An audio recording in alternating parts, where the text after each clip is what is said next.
സംഭവം ഷാജിനെ ഒരു പ്രാവശ്യം പറഞ്ഞാണ് ഒഴിവാക്കാമെന്ന് വിചാരിച്ചിരുന്നു.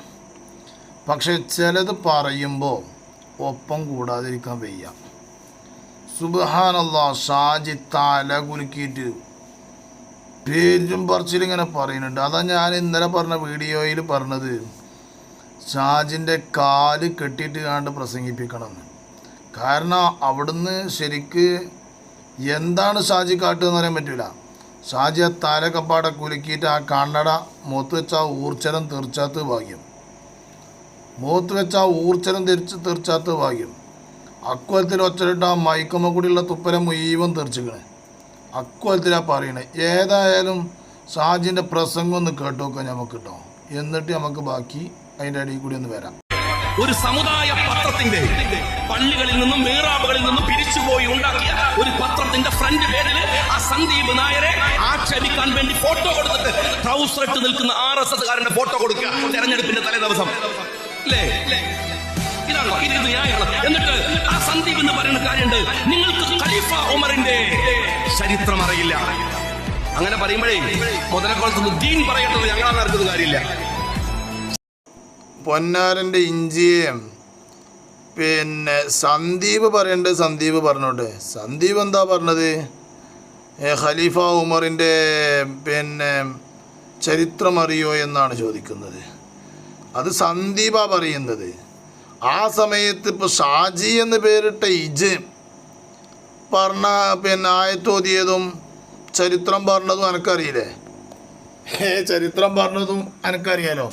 അപ്പം മുതലക്കുളത്തുനിന്ന് മൂല്യന്മാർ പറയണത് അത് പറയും, അത് കേൾക്കന്നെ വേണ്ടി വരും. സന്ദീപ് പറയേണ്ടപ്പോൾ സന്ദീപും പറയും. പറയേണ്ട ചരിത്രമാണെങ്കിൽ, കേൾക്കേണ്ട ചരിത്രമാണെങ്കിൽ സന്ദീപിന്റെ വായിൽ നിന്ന് കേട്ട് പഠിക്കേണ്ട ഗതികേട് നിങ്ങൾക്കുണ്ടായതിൽ നാണിച്ചു തലതാഴ്ത്തണം. നിങ്ങൾ മനസ്സിലായോ? ഈ മുസ്ലിം ലീഗിൽ ഇത്തരം പൊട്ടന്മാരുള്ളത്, കാരും പൊട്ടന്മാരുള്ളത് മുസ്ലിം ലീഗിൽ. അതല്ല ഈ ഈ പറയുന്നത് കേൾക്കണില്ലേ ആളുകൾ? അതല്ലെങ്കിൽ ഈ മൊയ്തീനോടൊന്നും മുണ്ടാതെ നിൽക്കാൻ പറഞ്ഞൂടെ പൊന്നാര ചെങ്ങായിമാരെ, ലീഗിൻ്റെ കുളിയണ്ടന്മാരെ? നിങ്ങൾക്ക് ഇപ്പം എന്താ ഈ പറയണേ? സന്ദീപിൻ്റെ പിന്നെ തൊള്ളിയിൽ നിന്ന് കേൾക്കേണ്ട ചരിത്രം സന്ദീപിൻ്റെ തൊള്ളിയിൽ നിന്ന് തന്നെ കേൾക്കണതിന് നാണിച്ച് നിന്നില്ല. എന്തെത്താപ്പം അതിൽ പറയണേ? എന്ത് ചരിത്ര സന്ദീപ് പറഞ്ഞേ? എന്ത് ചരിത്ര സന്ദീപ് പറഞ്ഞേ?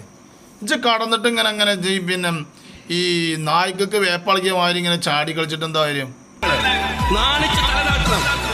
രാജ്യം ഫാഷിസ്റ്റുകൾക്ക് തീരെടുക്കപ്പെട്ടുകൊണ്ടിരിക്കുന്ന ഒരു സമയത്ത് കോൺഗ്രസ്സുകാർ BJP-യിലേക്ക് പോയിക്കൊണ്ടിരിക്കുന്നു എന്ന ആക്ഷേപം കേൾക്കുന്ന ഒരു കാലത്ത്, BJP-യിലേക്ക് പോകുന്നത് ആക്ഷേപിക്കുന്നൊരു കാലത്തല്ല, പോകുന്നൊരു കാലത്ത് അങ്ങനെ പറയാം. BJP-ക്ക് എന്ത് ചെയ്യുക? ഇവിടെ MLA MP ഒക്കെ ആയിക്കഴിഞ്ഞാൽ പിന്നെ കായിട്ടി കഴിഞ്ഞാൽ മാറുക. BJP-യുടെ ഭക്തമായ ഒരു മനുഷ്യൻ കോൺഗ്രസിന്റെ കൊടി പിടിച്ച് മതേതരത്തിന്റെ മുഖ്യധാരയിൽ വന്നിട്ട് ഞാൻ എന്റെ പഴയ കാലങ്ങളെ റദ്ദു ചെയ്യുന്നു എന്ന് പറയുമ്പോൾ, സുബ്ഹാനല്ലാഹ്, ഈ ചങ്ങായി കോൺഗ്രസ്ക്ക് വന്നിട്ടാണ് ഇപ്പം ഷാജി ഇക്കോലത്തിൽ കുറച്ചാടണമെങ്കിൽ കട്ടക്കാലത്തിനെങ്ങാനും സന്ദീപ് മുസ്ലിം ലീഗൊക്കെയാണ് ചെന്നിക്കണതെങ്കിൽ സുബ്ഹാന ജല്ല ജലാലു പാണക്കാട്ട തങ്ങൾ പാപ്പാൻ്റെ പേരക്കുട്ടിയേക്കാരോ, വല്യങ്ങൾ പാപ്പാൻ്റെ പേരക്കുട്ടിയേക്കാരോ, സ്വാദിഖ് അലി തങ്ങളെ ജ്യേഷ്ഠനാക്കി കണക്ക് കൂട്ടും ഈ ചങ്ങായി. ഇക്കോലത്തിലാണെങ്കിൽ ലീഗൊക്കെയാണ് ചെന്നിക്കണമെങ്കിൽ കട്ടക്കാരൻ അൽഹംദുലില്ലാഹ് കോൺഗ്രസ്ക്ക് എന്ന് വല്യമ്മാന്തരം. എന്നിട്ടാണ് ഇപ്പോൾ ഇക്കോലത്തിൽ കടന്ന് ചാകണത്. എന്താ ഷാജിയേട്ടാ ഇങ്ങനെയൊക്കെ ആയാൽ? ഒരു ഇതൊക്കെ വേണ്ടേ? മൂല്യന്മാരെടുക്കേണ്ട പണി മൂല്യന്മാരെടുക്കും. ഓൻ്റെ അടുത്ത് നിന്ന് ഇപ്പോൾ എന്ത് ചരിത്രമാണ് കേട്ടത്? എന്ത് ചരിത്രമാണ് പറഞ്ഞത്? ഖലീഫ ഉമറിൻ്റെ ചരിത്രം അറിയാത്ത പിന്നെ പഠിച്ചിട്ടുണ്ടാവില്ല എന്നല്ലേ പറഞ്ഞു, വേറൊന്നും പറഞ്ഞിട്ടില്ലല്ലോ. അത് പറഞ്ഞപ്പോൾ തന്നെ ഇക്കോലത്തിൽ കടന്ന് പിന്നെ ചാകുകയാണെങ്കിൽ എന്തെങ്കിലും ഒരു വിഷയം അഥവാ പഠിച്ചു പറയുകയാണെങ്കിൽ ഓനജ് ചിലപ്പോൾ സന്ദീപ് ഉസ്താദ് നേക്കാരം വിളിച്ച. സുപ്രഭാതം കത്തിക്കണ കണ്ടച്ച് ഷാജിയെ, സുപ്രഭാതം കത്തിക്കണുണ്ട്. എന്താ പറയുക, ഒരു LDFൻ്റെ പരസ്യം വന്നതിൻ്റെ പേരിൽ ഒരു മുസ്ലിം ലീഗുകാരൻ സുപ്രഭാതം കത്തിക്കണം. അന്ന് കണ്ടോക്കൊണ്ടി.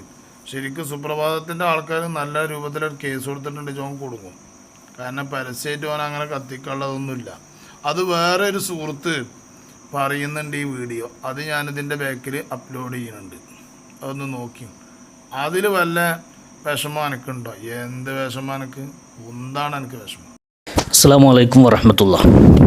സുപ്രഭാതത്തിൽ ഒരു LDF പരസ്യം വന്നതിൻ്റെ പേരിൽ അസഹിഷ്ണുത കാണിച്ച് സുപ്രഭാതം പത്രം കത്തിക്കുന്നൊരു ദൃശ്യമാണ് നിങ്ങൾ ഈ കണ്ടുകൊണ്ടിരിക്കുന്നത്.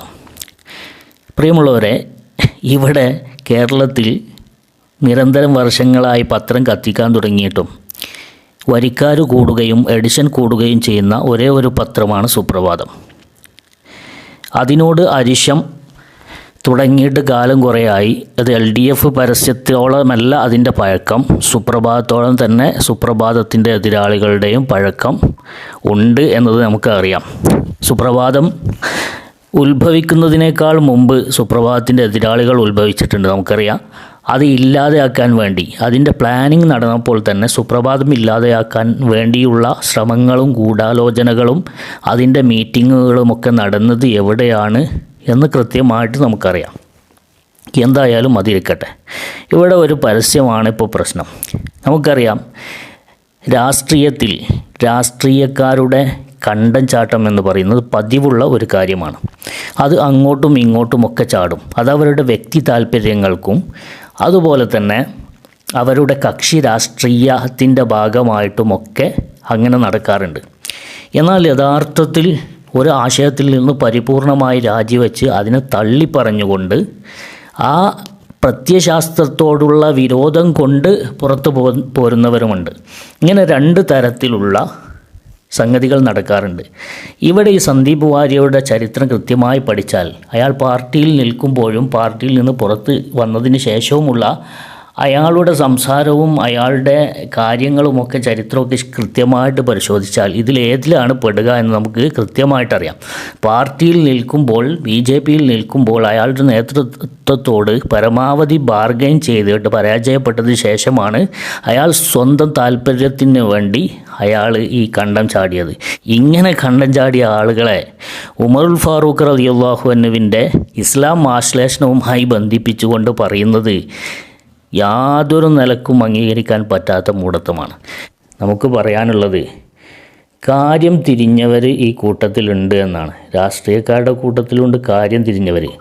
എന്ന് നോക്കും, മീഡിയ വണ്ണിൽ ഔട്ട് ഓഫ് ഫോക്കസ് എന്ന് പറയുന്ന പരിപാടിയുണ്ട്. ആ പരിപാടിയിൽ നൗഷാദ് റാവുത്തർ എന്ന് പറയുന്ന ആൾ, അയാൾ സമസ്തക്കാരനല്ല, അയാൾ സുപ്രഭാതത്തിൻ്റെ പ്രതിനിധിയല്ല. അയാൾ പാലക്കാട്ടെ പത്രപരസ്യം തെറ്റില്ല എന്ന് സമർത്ഥിച്ചുകൊണ്ട് അയാൾ പറഞ്ഞ കാര്യങ്ങളൊന്ന് ശ്രദ്ധേയമാണ്. ആ കോട്ട് ഞാനിന്നിവിടെ ഒന്ന് കോട്ട് ചെയ്യുകയാണ്. സന്ദീപ് വാര്യർ സജീവമായി RSS രാഷ്ട്രീയത്തിൽ നിൽക്കുമ്പോൾ അദ്ദേഹം ഏത് സമുദായത്തെയാണ് ആക്രമിച്ചു കൊണ്ടിരുന്നത് എന്നത് ആ സമുദായത്തെ ഓർമ്മപ്പെടുത്തുന്നതിനാണ് 2 പത്രങ്ങൾ പരസ്യം കൊടുത്തത്. രണ്ടാമത്തെ കാര്യം, നിങ്ങൾക്കെതിരായി നിരന്തരം വംശഹത്യ ആഹ്വാനം നടത്തിയിരുന്ന ഒരാൾ ഇന്ന് കോൺഗ്രസിൻ്റെ പാളയത്തിലുണ്ട് എന്ന സന്ദേശം നൽകുകയാണ് ഈ പരസ്യം. അതിൽ എന്താണ് തെറ്റെന്നാണ് ഇയാൾ ചോദിക്കുന്നത്. പത്രത്തിലെ പരസ്യത്തിൻ്റെ കണ്ടൻറ്റിനെ ന്യായീകരിക്കേണ്ട ആവശ്യം നമുക്ക് ഒരിക്കലും ഇല്ല. അതിനു വേണ്ടി പറഞ്ഞതുമല്ല, എല്ലാ നിലക്കും മനസ്സിലാക്കുന്ന ആളുകളുണ്ട് എന്ന് സൂചിപ്പിക്കാൻ വേണ്ടി പറഞ്ഞതാണ്. ഇപ്പോൾ മീഡിയ വണ്ണിൻ്റെ ചാനലാണല്ലോ ഇത്. ഈ മീഡിയ വണ്ണ് ജമാഅത്ത് ഇസ്ലാമിൻ്റെ അല്ലേ സാധനം. ജമാഅത്ത് ഇസ്ലാം ഇപ്പോൾ UDFൻ്റെ ആലയത്തിലാണല്ലോ ഉള്ളത്. എന്നിട്ട് പോലും ഇങ്ങനെ കാര്യങ്ങളൊക്കെ തുറന്ന് പറയാൻ ഇവർക്ക് സ്വാതന്ത്ര്യമുണ്ട്. ആരും ഇവരുടെ മീഡിയ വണ്ണിന് തീയിടാനോ അല്ലെങ്കിൽ അത് പൂട്ടിക്കാനോ ഒന്നും പോകുന്നില്ല. അപ്പോൾ ഇതൊക്കെ ചേർത്ത് വെക്കുമ്പോൾ മഹാനായ ജിഫ്രി മുത്തുക്കോയ തങ്ങളുടെ ആ നിലപാട് എന്താണ്, സുപ്രഭാതത്തിൻ്റെ നിലപാട് എന്ന് അദ്ദേഹം കൃത്യമായിട്ട് പറയുന്നുണ്ട്.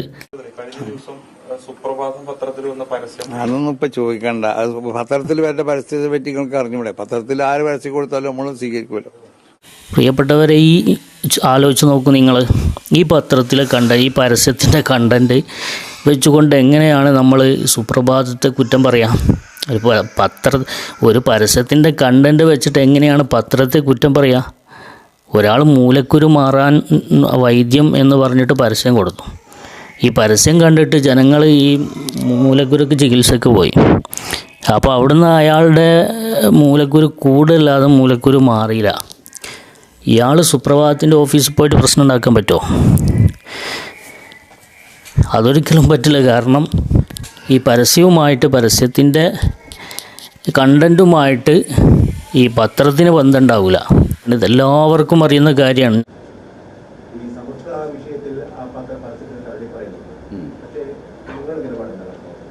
ഞങ്ങളുടെ പത്രം നിവർത്തി വെച്ചാൽ ആളുകൾക്ക് മനസ്സിലാകും അങ്ങനെ പറയേണ്ടതുണ്ടോ എന്ന്. പരസ്യം കൊടുത്ത എല്ലാവരുടെയും പരസ്യം പത്രത്തിൽ വന്നിട്ടുണ്ടല്ലോ. പിന്നെ അതിൽ കണ്ടന്റിനെ കുറിച്ചും അതിൻ്റെ താല്പര്യത്തെക്കുറിച്ചും പരസ്യം കൊടുത്തവരാണ് പറയേണ്ടത്. നാസർ ഫൈസി കൃത്യമായിട്ട് ഈ കാര്യം മുന്നേ പറഞ്ഞിട്ടുണ്ട്. അത് കേരളത്തിലെ എല്ലാ പത്രങ്ങളും ഇപ്പോൾ ഇടതുപക്ഷത്തിൻ്റെ ഗവൺമെൻറ്റിൻ്റെ നിലപാടുകളെ സപ്പോർട്ട് ചെയ്തുകൊണ്ട് ചന്ദ്രിക പരസ്യം കൊടുത്തിട്ടുണ്ടല്ലോ. കാരണം ചന്ദ്രികക്ക് വീക്ഷണം പരസ്യം കൊടുത്തിട്ടുണ്ടല്ലോ. കാരണം വീക്ഷണത്തിന് പരസ്യം ആവശ്യമാണ്, അത് ഗവൺമെൻറ്റിൻ്റെ പരസ്യം ആവശ്യമാണ്. ഗവൺമെൻറ്റിൻ്റെ പരസ്യങ്ങൾ കൊടുക്കുമ്പോൾ സംസ്ഥയുടെ സുപ്രഭാതം പോലുള്ള പത്രങ്ങൾ, മാധ്യമം, മനോരമ, മാതൃഭൂമി തുടങ്ങിയ പത്രങ്ങളൊക്കെ ഇടതുപക്ഷ ഗവൺമെൻറ്റിനേക്കാൾ ഉപരി ഒരു പക്ഷേ ഇടതുപക്ഷത്തിൻ്റെ ഒരു രാഷ്ട്രീയപരമായിക്കുന്ന പരസ്യങ്ങൾ അത് കൊടുക്കും. അത് സ്വാഭാവികമാണ്. അതിനേക്കാൾ കൂടുതൽ പരസ്യം കൊടുത്തിട്ടുള്ളത് UDFൻ്റെ പരസ്യത്തിനാണ്. UDFൻ്റെ തെരഞ്ഞെടുപ്പിനെ നഖശികാന്തം ഇടതുപക്ഷത്തെ എതിർത്തിട്ടുള്ള പരസ്യങ്ങൾ ഇവിടെ സുപ്രഭാതം കൊടുത്തിട്ടുണ്ട്. അതോടൊപ്പം തന്നെ നമ്മൾ മനസ്സിലാക്കേണ്ട ഒരു കാര്യം, ഗവൺമെൻറ്റിൻ്റെ പരസ്യങ്ങൾ ആരും കൊടുക്കും. ഇപ്പോൾ ബഹുമാനപ്പെട്ട കേരള മുഖ്യമന്ത്രി UAE ചെന്നപ്പോൾ ഫസ്റ്റ് പേജിൽ ചന്ദ്രികയുടെ ഫുൾ പേജ് പരസ്യം, പിണറായി വിജയൻ കൈപൊക്കി അഭിവാദ്യം ചെയ്യുന്ന പരസ്യം ചന്ദ്രിക കൊടുത്തിരുന്നു. അതിന് മലയാളികളെ സംബന്ധിച്ചിടത്തോളം അത് പത്രം വായിക്കുന്ന ആളുകൾക്ക് ഒരു മുഖ്യമന്ത്രി ഇവിടെ വരുന്ന സമയത്ത് അത് കൊടുക്കൽ അനിവാര്യമാണ്. ഇതിനാരും മുസ്ലിം ലീഗിൽ പോലും ഒരാളും അതിനെ എതിർത്തതായിട്ട് എനിക്കറിയില്ല. പരസ്യങ്ങൾ വാങ്ങുന്നത് സ്വാഭാവികമാണ്. എന്നാൽ സുപ്രഭാതത്തിൻ്റെ ലേഖനങ്ങളും റിപ്പോർട്ടുകളും ഇടതുപക്ഷ അനുകൂലമാണ്, വലതുപക്ഷ അനുകൂലമാണ് എന്ന് പറയേണ്ട കാര്യമില്ല. ഒരു വാർത്ത എന്ന നിലയ്ക്കൊരു വിഷയമുണ്ടായാൽ അത് പത്രം കൊടുക്കുക, അത് സ്വാഭാവികമാണ്. ഇടതുപക്ഷത്തിൻ്റെ വൈകല്യങ്ങളെ മാത്രം തുറന്ന് കാണിക്കുകയും UDFൻ്റെ വൈകല്യങ്ങൾ ഉണ്ടെങ്കിൽ അത് മൂടിവെക്കുകയും ചെയ്യുകയാണെങ്കിൽ ചന്ദ്രികയുടെ B ടീമായി പ്രവർത്തിച്ചാൽ മതിയായിരുന്നു സുപ്രഭാതത്തിന്, അല്ലെങ്കിൽ വീക്ഷണത്തിൻ്റെ B ടീമായി പ്രവർത്തിച്ചാൽ മതിയായിരുന്നു സുപ്രഭാതത്തിന്. സുപ്രഭാതത്തിൻ്റെ നിഷ്പക്ഷതയാണ് സുപ്രഭാതത്തിന് ഏറ്റവും കൂടുതൽ ഉയർത്തിക്കാണിക്കാൻ പ്രധാനപ്പെട്ട ഘടകം. ഇവരുടെ ലക്ഷ്യം പരസ്യമോ LDFോ BJPയോ വർഗീയതയോ ഒന്നുമല്ല. അതിനു വേണ്ടി അതാണ് ഇവരുടെ ലക്ഷ്യം എന്ന് പറയാൻ ഈ വർത്തമാന കേരളത്തിൽ ഒരിക്കലും സാധ്യമല്ല. കാരണം ഓരോരുത്തരുടെയും പ്രവണത കഴിഞ്ഞ ആഴ്ച മുതൽ അങ്ങനെ പരിശോധിച്ചോളി. നിങ്ങൾക്കറിയാം, പത്രങ്ങൾ തന്നെ എടുത്ത് പരിശോധിച്ചാൽ നമുക്ക് കാണാൻ സാധിക്കും. എല്ലാ പാർട്ടികളും തമ്മിലുള്ള ഈ നെക്സസ് വളരെ പരസ്യമായ രഹസ്യമാണ്. എന്നിട്ട് ഇവർ സമസ്തയുടെ സുപ്രഭാതത്തിന് വർഗീയതയും വർഗീയ ധ്രുവീകരണവും LDFും കമ്മ്യൂണിസവും ഒക്കെ പഠിപ്പിക്കാൻ വേണ്ടി വരുന്നത്, ഇവരുടെ പിന്നിലുള്ള ലക്ഷ്യം, ഇത്ര പ്രത്യേകക്കാരുടെ പിന്നിലുള്ള ലക്ഷ്യം സുപ്രഭാതം തന്നെയാണ്. അതിൻ്റെ വളർച്ചയും അതിൻ്റെ പുരോഗമനവും ഇവർക്ക് മുമ്പിൽ എന്നും ഒരു വെല്ലുവിളിയാണ്. അപ്പോൾ അതിനെ തകർക്കുക എന്നുള്ളത് തന്നെയാണ് ലക്ഷ്യം, മറ്റൊന്നും ലക്ഷ്യമല്ല. അപ്പോൾ അതിൻ്റെ പിന്നാലെ നമ്മൾ സൈക്കിളെടുത്ത് പോകേണ്ട യാതൊരു ആവശ്യമില്ല. നമ്മൾ സ്റ്റാൻഡിൽ നിൽക്കുക, നമ്മൾ സുപ്രഭാതത്തിൻ്റെ ഒപ്പം നിൽക്കുക. നേതൃത്വം എന്തു പറയുന്നു അതിനൊപ്പം നിൽക്കുക, സമസ്ത എന്തു പറയുന്നു അതിനൊപ്പം നിൽക്കുക. അതാണ് ഒരു സമസ്തക്കാരനെ സംബന്ധിച്ച് ഈ ഘട്ടത്തിൽ അനിവാര്യമായ ഒരു കാര്യം എന്നുള്ളത്. ആ കാര്യം നമ്മൾ മനസ്സിലാക്കാം.